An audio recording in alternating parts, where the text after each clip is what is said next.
શ્રીરામ સેવા સત્સંગ ટ્રસ્ટ બગસરા દ્વારા સંચાલિત યોગક્ષેમ આયુર્વેદિક રાહતદરની હોસ્પિટલ હવે ત્રીજી શાખા ઉત્તરાયણ વિસ્તારની અંદર શરૂ થઈ ગઈ છે. તો ઉત્તરાયણ વિસ્તારનું એડ્રેસ છે આદિત્ય કોમ્પ્લેક્સ, પહેલો માળ, આસ્થા સ્ક્વેરની સામે. આ હોસ્પિટલની અંદર તમામ સુવિધાઓ જેમ કે રહેવાની સુવિધા પણ અવેલેબલ છે અને તાવથી લઈને કેન્સર સુધીની તમામ ટ્રીટમેન્ટ રાહત દરે કરવામાં આવે છે.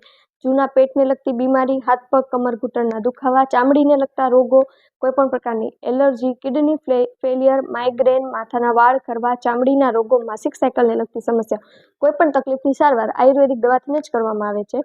ઓપરેશન પછીની કસરત પણ રાહત દરે કરવામાં આવે છે અને હોમ વિઝિટ પણ અવેલેબલ છે. અહીં જાપાની ટેકનોલોજીના બોડી એનાલાઇઝર મશીનથી 42 પ્રકારના રિપોર્ટ પણ રાહત દરે કરાવવામાં આવે છે. એટલું જ નહીં પરંતુ સચોટ નિદાન કરી અને તમામ ટ્રીટમેન્ટ કરાવવામાં આવે છે. પંચકર્મ, નેચરોપેથીની સારવાર પણ રાહત દરે જ કરાવવામાં આવે છે. તો મોકલી દો આ રીલ્સ એવા લોકોને કે જે તમામ સારવાર કરાવીને કંટાળી ચૂક્યા